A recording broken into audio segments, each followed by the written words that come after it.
Let's talk a little bit about produce food safety for small farms. A lot of times when we talk about food safety and produce, the question we get is why? And the reason that we talk about this is because the CDC estimates that every year about 1 in 6 people get sick from something that they ate. Now, if you look at the graph to the right, produce is responsible for about 46% of those confirmed illnesses and about 23% of the deaths. So really produce, fresh produce, makes up a disproportionate amount of the illness and death we see from foodborne illness. So that's why we think of this as a pretty significant issue. Really, we look at 3 main types of organisms that cause these issues: bacteria, parasites, viruses. By and large, when we talk about produce food safety, we tend to be concerned a lot more with bacteria, just simply because the data indicate that these organisms cause the vast majority of issues with foodborne illness. And hey, what do you know? These microbes, the bacteria, they can be found pretty much anywhere on the farm: soil, water, livestock, wildlife, manure, pets, people. I need to add air to this slide. I haven't done that. One of these days we'll get that done. But the point is that most of the things that could be in our food supply or get into our food supply that could make us sick, it's already out there in nature. The other issue that we see dealing with food safety is that washing produce does not necessarily equal safe. If you look at the pictures, some of these bacteria that we deal with can actually go in through the holes in the leaf on lettuce and other plants and internalize in the plant itself. On the right, we've got a picture of salmonella in a muskmelon netting. There's really no brush or no sanitizer that's going to get in there that deep and dig those out. So the key in all of this is prevention. When we talk about produce food safety, we're essentially talking about reducing the risk of something getting into the system from our farm. The bottom line in all of this is that all growers who introduce produce into the public food supply should be concerned about food safety. Excuse me, if we're growing for our own consumption, then we can do pretty much whatever we want. But when we're introducing food to the public, that's when we need to step up and accept a little higher level of responsibility. And that's where good ag practices or GAPS comes in, which are the conditions, practices, harvesting practices, those things we do that are recommended for minimizing the risk of microbial contamination in produce so that we can actually raise or produce safe and wholesome fruits and vegetables. Now, when you hear about farm food safety, in recent years especially, we've heard a lot about legislation, regulation, and I don't really want to dive too deeply into that today. We could probably spend 2 hours talking about that, but the idea, or what I think the take home is that regulation of on-farm food safety comes from several different places. You may run into farmers market rules. In Indiana, each county is autonomous with regard to their health department, so they may have rules for produce. The Indiana State Department of Health in Indiana, they have jurisdiction. They are responsible for enforcing the produce safety rule as part of the Food Safety Modernization Act. And then FDA in the federal government also is involved in produce food safety, again, through the Food Safety Modernization Act produce rule. Now, when we think about produce food safety, what we want to think about is risk reduction. And there are 4 main areas where we can manipulate these or use these areas and see a really big reduction in risk of something getting into the system.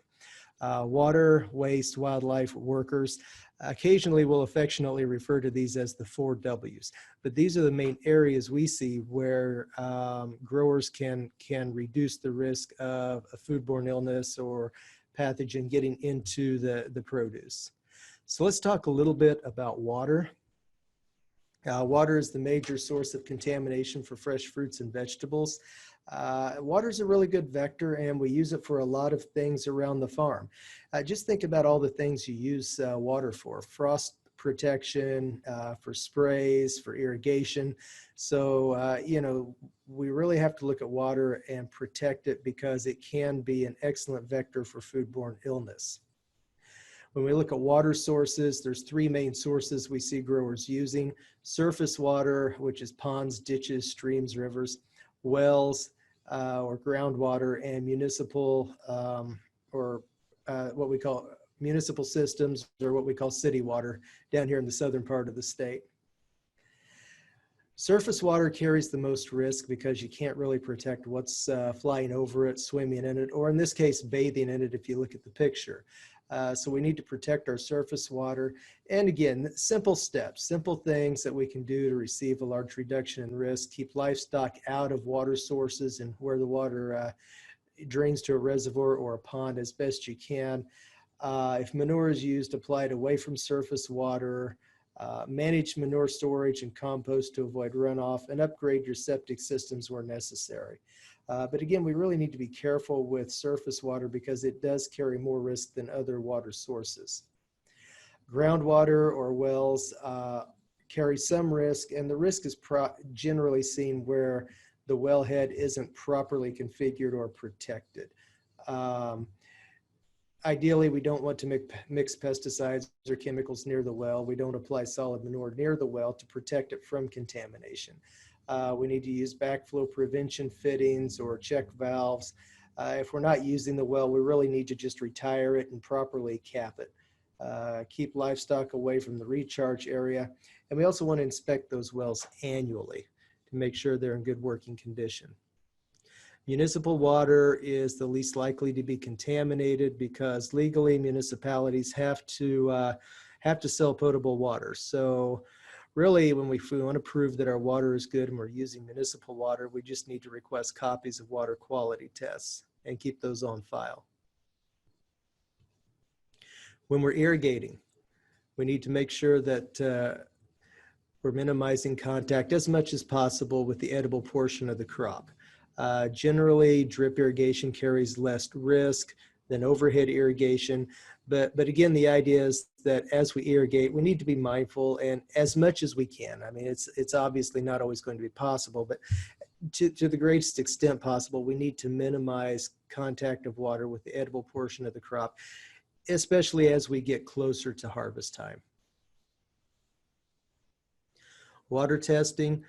We recommend water be tested at least once a year, or for those growers who are under local or other regulations, just test in accordance with regulations. We use water testing to track water quality more than for daily monitoring. Over time, numerous tests will establish a pattern, and if you see a change in that pattern, it may indicate a problem or possible fecal contamination.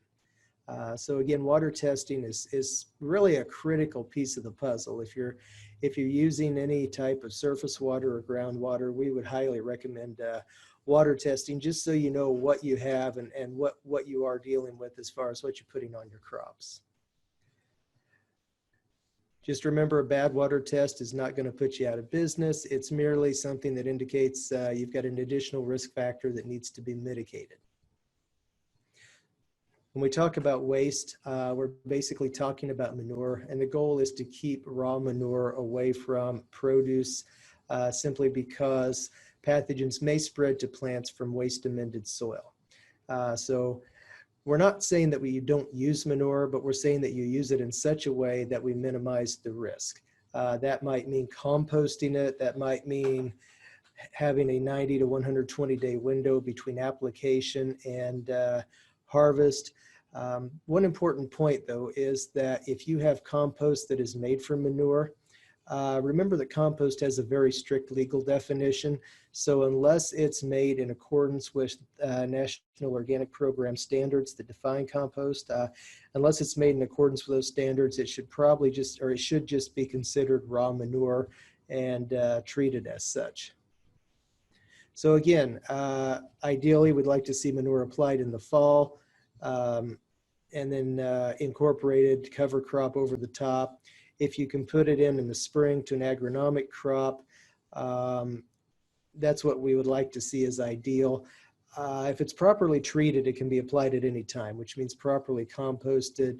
If not, we like to see that 90 to 100 day interval between harvest and or between application and harvest.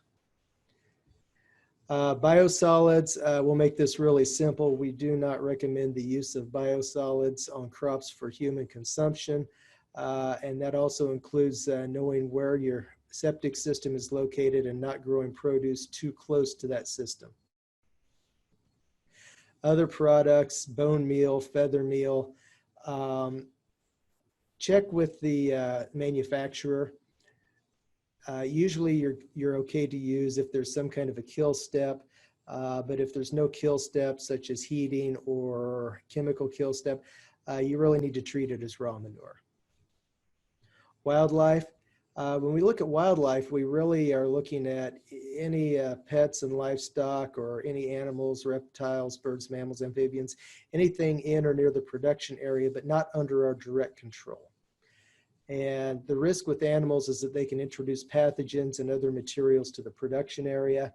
I tell people, just ask yourself, do you really want to eat what the dog just rolled in? Most of the time I get the answer of no. When we talk about wildlife, what we're wanting to do is monitor populations and then apply those interventions when the population introduces excessive risk. If you look at the pictures, living in Indiana, if I see a set of deer tracks across a produce patch, I'm not going to get concerned. If I see 50 sets of tracks, then I'm going to get very concerned. So again, it's the case if we want to monitor wildlife and then apply interventions whenever it becomes necessary. Remember that management does not necessarily equal elimination. We really, in a perfect world, we strive for co-management where we're managing the wildlife and the food safety risk both. Different things you can do, fences, depredation permits, traps, noisemakers, inflatables, how we configure our farms. These are all things that you can do to help manage wildlife. When we talk about workers and other people, the bottom line is that poor health and hygiene can result in the introduction of foodborne pathogens into crops. By poor hygiene, we mean improper hand washing practices, dirty restrooms, among other things. The take-home message here is that sick workers should not handle produce. We really don't like to see workers out there if they're showing signs of foodborne illness, nausea, vomiting, fever, anything like that. So if a worker is sick, try to reassign them and keep them away from the produce patch. How do we prevent that? Well, worker training goes a long way in preventing that. All workers should receive basic sanitation and hygiene training. It's essential even if workers are immediate family. And we tell people it doesn't have to be burdensome. It just has to be documented. So, if you're a small farm and you're using your kids for labor, gather around the living room one Saturday night, pop a bowl of popcorn, talk about how you're going to do things in the produce patch and document it, write it down, call it good. So how do we put all this together? Water, waste, wildlife, workers, so that we're managing this appropriately and keeping on top of it. That's where our written food safety plan comes in. Written food safety plan outlines the good ag practices we're going to be using to reduce food safety risk. It might contain policies, procedures, records, maps, or other pertinent information. More importantly, it's going to contain your documentation, the records that show you're doing what you say you're going to do in the plan. Even if you're not required by, by an auditing agency or whatever, this is still a pretty good idea to put one of these together. They're really good for as an activity to do in January when the snow's flying. But a food safety plan really helps you to organize your thoughts and just really look at on paper how you're managing the risk of contamination by a foodborne pathogen. So With that, I might mention that any additional resources I can be reached at the Purdue Extension Food Safety Training Hub, but probably the easiest way to obtain additional resources is to go to our Safe Produce Indiana website, and we also have a Facebook page that's full of resources for implementing food safety programs on your farm. And again, feel free to contact me at any time with any food safety related questions that you might have. Good afternoon, everyone. I'm Klein Lilligy, a professor and extension engineer with Ag and Biological Engineering. And thanks for having me, Petrus. I think in the last 3 Small Farms Field Days, I've been out there to present something on solar drying. Just to say, we had a project supported by USDA NIFA Small Farms Program, and Dr. Darren as one of those on the project. And so some of the studies were enabled by the grant. What I'll do today is talk about the importance of drying and current methods. I think most of you know that, but just briefly mention something about that. Talk about product preparation for drying, pretreatments for fruits and veggies, and then the use of the dehydrator. I want to put a segue here that I'll be primarily talking about the dehydrator, which is a portable solar dryer developed out of my lab and commercialized by a company I started, a startup I started. And that's the primary product I'll be talking about using, but you can obviously take the techniques taught here and use in any solar dehydrator or even in the benchtop dryer you might have at home, electric dehydrator. I'll talk about measurement of dryness and some of the studies we just completed on this project. One of the interesting things I just want to pull out is the growth in home gardening and local foods. About 35% of US households, which is 42 million people, participated in food gardening in 2015, a 17% growth in 5 years. Amongst millennial, there's an increase, about 63% of millennial participate in some form of food gardening. So 9% increase in food gardening among urban households. And one of the things to note also is we have about 244,000 small growers, especially crops, and which is essentially what I'm going to be talking about drying. And 52% of those farms are in the Midwest and Southern states. And we have, so those are some statistics. It will be interesting to see what COVID-19 has caused to happen with respect to interest in home gardening and local foods. Drying obviously is an important storage technique, one of the oldest man-made, one of the oldest techniques of preserving foods known to man.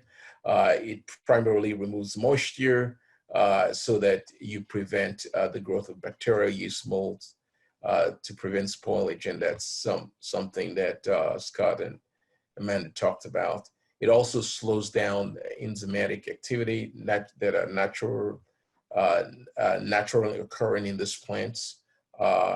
Slows down but doesn't eliminate. And one of the things we do in drying is we use various pretreatment methods to overcome that and also prevent color change. Solar drying is, again, one of the most common methods known to man. A lot of drying of specialty crops are done globally, but still the traditional methods. We don't have a lot of commercial solar-based dryers available on the market. I just pulled out a snippet around the world. To my left is solar drying in California. Yes, it looks like wooden slats on the ground, where that's tomato drying. Yes, that's a picture I took in Albany, California. That's the way they do it. When you buy your sun-dried tomatoes, that's how it's dried. No advanced technology involved. There's some drying in a sort of tunnel cabinet dry in Peru. Some drying on the ground in Nigeria. That's tomatoes, touching dirt, drying on the ground. That's some drying in Tajikistan on trays and plastics, and that's drying coffee in Colombia.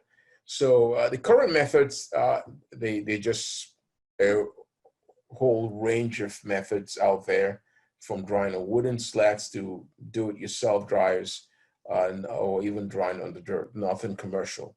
They are plagued with poor hygienic conditions, no standardized processes, and that's why one of the reasons I'm involved in this type of work. When you look at drying fruits and veggies, the first thing you want to think of, how do you prepare the material to be dried? And I'll just talk quickly about four steps in the order I speak. That's the order you prepared your fruits and veggies before they are dried. The first step is obviously to clean, or by washing the produce with clean water. Sometimes you might require chlorinated water, but Amanda did talk about the washing step necessary. So that's the first you want to do. The second step is to cut it. Some types of produce do not require cutting. For example, leafy vegetables really do not require any cutting, except you want to take out the stem because they're already very thin and easily remove moisture. But things like, if you're going to be drying things like a stone fruit, you'll need to slice it in most cases. If you're drying bananas, apples, you need to slice it. You might even have different types of slices.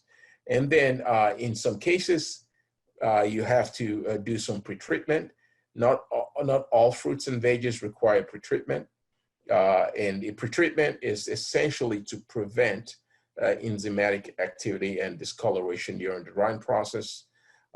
So typically pretreatments are first of all, you either dry as after the cutting step. You lay it down on the tray to dry as without any pretreatment. A lot of vegetables are dried that way without pretreatments, and some fruits. And the other step is essentially using either hot water or steam blanching to sort of stop enzymatic or slow down enzymatic activity. And then you could use things like some acid, citric acid, or even ascorbic acid, or using lemon, or you use the sulfates like sodium or metabisulfite in solution as a pretreated form. And then the last step of drying is just spreading your products that you've prepared on the tray and putting it out in the sun. This tray is exposed, and I'll talk about how the dehydrate works in my subsequent slides. So I've talked about the physical modification of the product, and the goal here is to enable quick or rapid moisture removal from whatever you've sliced. So don't put a whole apple out in the sun and expect it to dry. You have to slice it into thin or in chunks to enable drying to occur. And by the way, there are different types of neat slices out there in the market. And then steam or hot water blanching, these are pictures just showing how they are done. Hot water essentially putting the water to boil using a colander. You put your stuff in there and dip it for about a minute. In terms of steam, you have the double pots there where you steam the product for about a minute. So those are just very basic and obvious. So how does the dehydrate work and what are its features? It's essentially a simple drying portable dryer. The black color essentially absorbs the heat and radiates that into the tray, which is the drying chamber. I view, and then these are transparent plexi or acrylic glass that allows about 92% transmission of light. You can actually change those to various types of acrylic glasses that will actually reduce or control the amount of UV you want. But currently, we just offer the standard. And then you have a sliding door here that controls the vent. So that's in simple form. You either can open, there's a latch on both sides. You can open from either side and present your material just on the tray. All the materials used are food grade, so they can withstand UV high temperatures that you'll see in the drawing. Typically, you almost double the temperature of the ambient. So if you have an ambient temperature of 70 degrees outside, you almost get about 130, 135 in the chamber of the tray. The package that typically you get when you receive your unit is typically the tray itself, the drawing, and by the way, this comes in pieces. It takes a minute to assemble. You receive a food grade scraper. Things that contain sugar like strawberries, bananas will stick to your tray, and then you receive the hygrometer for measuring water activity or dryness. You can use this to dry a bunch of material. Just note that if you're drying very small seeds that will pass through the holes of the tray, you might want to put a material to prevent the seeds from passing through. Personally, I've dried fruits, veggies, granules, seeds. I have some people have dried fish in it or meat. I haven't tried those, but I know that's possible. One of the things in drying you have to note is that things like specialty crops, especially the fruits and veggies, will shrink a lot. So we just put out a table. On the first column of the table, you see the various types of material. On the second column is the initial moisture content. And then on the third and fourth column is the wet weight of the material, how much the tray can hold, or the tray will hold. And you can see, just for example, it holds about 2.2 kgs of apples. But when you finally dry 2.2 kgs, you only get 0.34 kg. So not a lot of apple. So when you're drying your stuff out there and you fill up your tray with 2.2 kgs and you only see 0.34, no one stole it. Don't accuse your kid that someone went nipping on your dry products. You know, it just shrinks a lot. So you can see that's one of the interesting things about drying, is that that material shrinks a lot, and the amount of shrinkage all depends on the amount of moisture content you have in the product. If you have a lot of moisture content in the product, the shrink with little solids, obviously you have more shrinkage. And you lose more mass. So just to typically how the unit works, it's very simple, easy peasy. You prepare your material, you open your tray, you put, in this case, these are things I just dried recently at home. In fact, my recent is the mushrooms I just dried in two forms. One I sliced and one I dried whole. And you just lay them on the tray, close them. It's better to put on a stand. So an elevated stand is good. You don't have to have something nice as this or something elevated like on this wooden rack. It's good to have airflow at the bottom. And why I like the covers, even staying in a subdivision, you have ducks everywhere coming to try to, nip at your stuff, and no one can actually get, no creature, small creature can actually get into the unit once it's closed. And obviously on the farm condition where you have pets and all that stuff, that's important for food safety. One of the things I like that is provided is this small hygrometer. The large number is the relative humidity. and the small number is temperature. And it's very easy to use. Essentially, you put a handful of your product. In this case, it was mushrooms. You put in a Ziploc bag. You express all your air like I have there. You put the meter and let it to sit for 15 minutes. If it reads below 60, you're good. If it reads above 60, keep drying. We put 60 because we take, this meter is not what I call the most top accurate, expensive unit. But we put 60 just to take into consideration the error, the meter error itself, inherent meter error. So at least we're on the safe side. Otherwise, 65 is the threshold water activity for mold to go. So water activity expressed in 0.65 here, it's the moisture relative humidity in percentage. So essentially, that's you want to go below 60%, which is 0.60 water activity, and you're sure that your product is dried, and you can store in a Ziploc bag for as long as I'll say at least for a year. Last year we dried it under the research project with one of my master's students, and Dr. Darren was involved in the microbial side. We dried apples and mints and tomatoes, but we successfully dried other things with the unit. Just want to show you the temperature profiles quickly here. My time is running up to show you that the blue and red lines are just the temperature within the dehydrate in the graph on the left.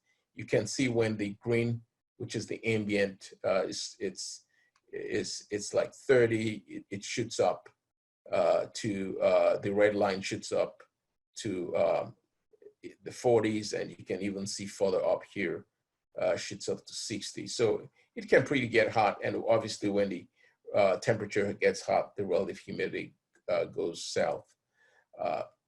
I want to have that time to give for questions. I'll just round up here. Drying is very easy. The way I look at, one other way I look at drying is you can prepare whatever you need to dry, especially the fruits and veggies like a snack. You can add spices and all, or whatever you want, and put it out there to dry. Of course, if you want to use an electric dryer at home, you want to go between 60 to 63 Celsius. For solar drying, it's a little bit slow drying, so you sort of retain nutrients. It's not as hot. I have two references I'd like to suggest. They're very good references that give, I'll say, techniques, or shall I say steps on how to preserve foods by drying fruits and veggies, and it gives lists a bunch of the fruits and veggies by category, and tells you how to either pre-treat or whether you need or not to pre-treat. So this is the end of my talk, and I want to acknowledge USDA for their support, and the ARS in the Western Pacific Lab in California that we work with, as well as Joy Technologies that provided equipment.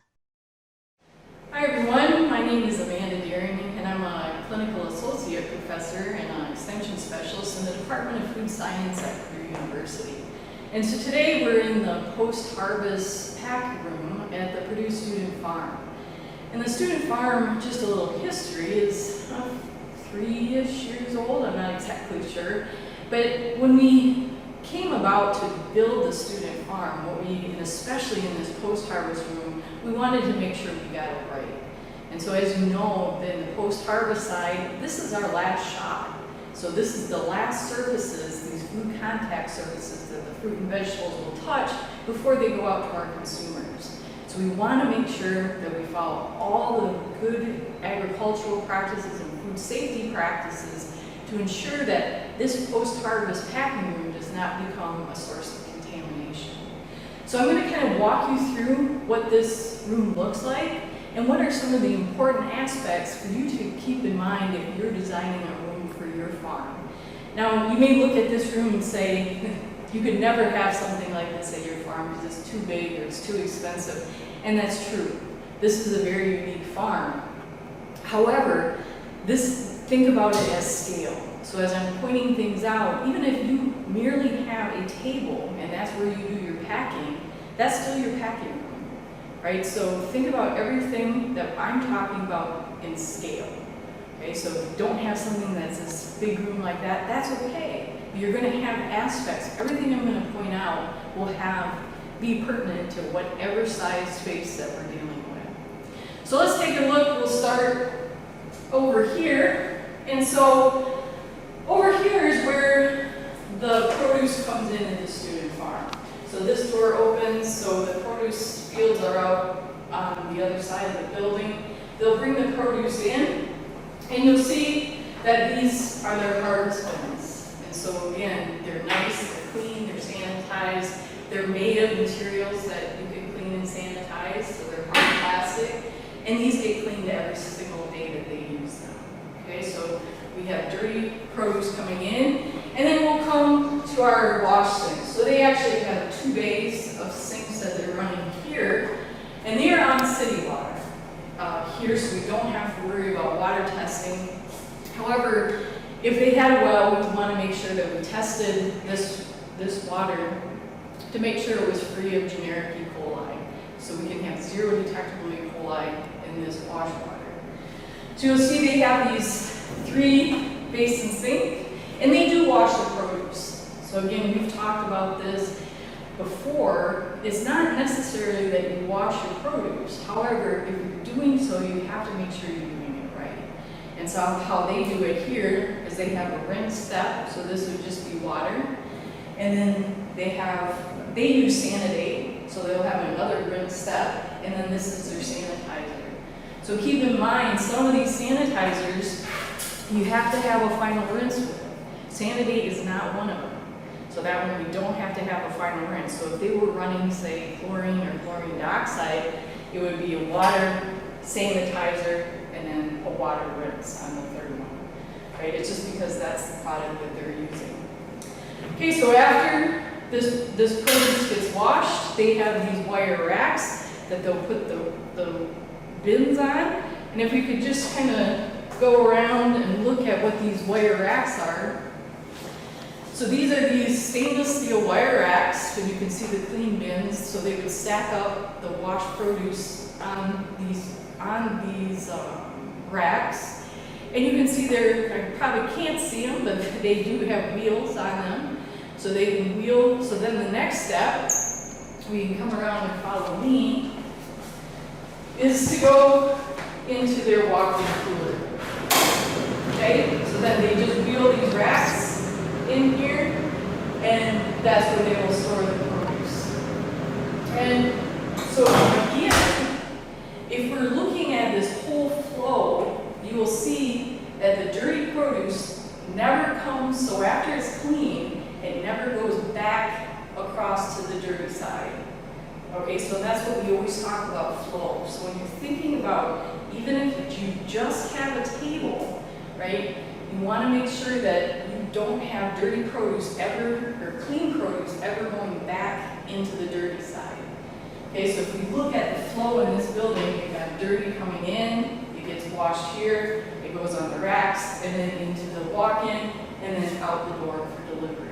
Okay, so we did this purposely. This was intentionally designed this way. Okay, so that's kind of just talking about the overall design of what you want your packing house. And next, I'm going to show you just a couple examples of equipment that's really good as far as design to think about when you're washing your produce. All right, so the next piece of equipment I'd like to talk about, and this is really going to be, I guess, more applicable to you folks who are growing leafy greens, so spinach, lettuce, things like that. And this is this Hobart spinner. And I know people will say, this is over the top, and it is. These are quite expensive, but they make even, and this is power, it's not hand driven. But they do make, so this is probably $3,000 whereas you can buy the cheaper, the hand-powered spinners that are $100, $100 to $150. But the main point when you're spinning any of your greens, so this will be after you rinse them and now you're trying to dewater them, right, is that you have a system that can be taken apart and cleaned and sanitized. Okay, so basically what this system is a big centrifuge. And so you put your leafy greens in here, it spins it, dries it, the water comes out the bottom, and then you're ready to go. It is important that we dry the leafy greens too, because that's going to help with your shelf life. If you're going to store them wet, it's going to take the shelf life pretty quickly. But with this design, you can see, right, this is hard plastic, cleanable, sanitizable, and this all comes apart, right? So I can take this out, I can clean it. There's also, I have the lid here, right? Again, all this comes apart. I can take this all apart and clean and sanitize it. So really, that's the most important feature of a lot of the equipment that we decide to purchase. If you're going to make that investment, make sure that you can take this stuff apart and you can clean and sanitize it. Because if you can't, it's not worth putting that money into that. We could find other places to put that money. So I'm standing now in front of the walk-in cooler here in the post-harvest room. Right, and this is where all the finished, clean and sanitized produce is going to go in here. So you notice they do have a screen. So again, this just tries to keep it as cool as possible in here. But we have to remember too that these need to be clean and sanitized on a regular basis too, because everyone that goes in here is going to be touching these. So I'm just going to take a step inside. All right, so now we're inside the cold room. We're not going to stay very long so we don't have all the cold air to go out.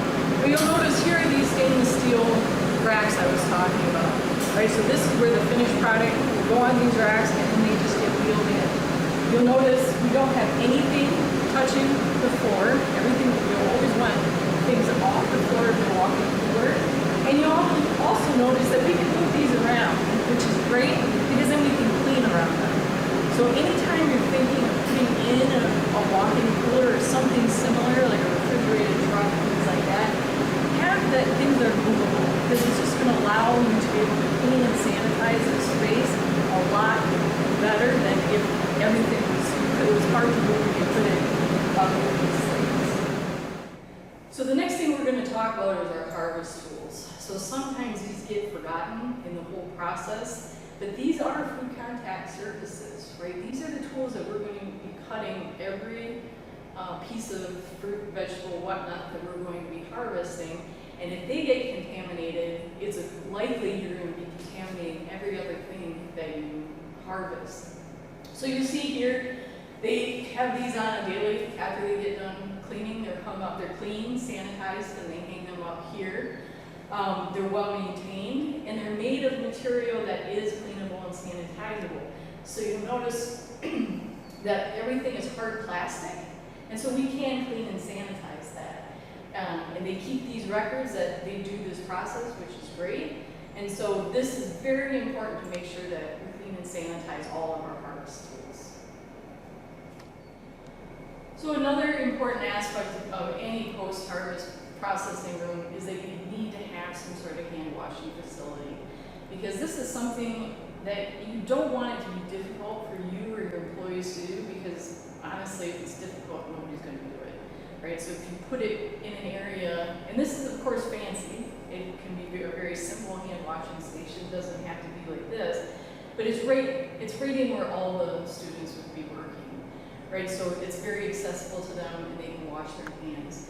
Having a sign like this that describes the process, or even if it's described in pictures, is fantastic, because people have 20 seconds of nothing to do, right? So you might as well put something up that's useful for them and that you're just kind of hitting home that these are the important steps of hand washing.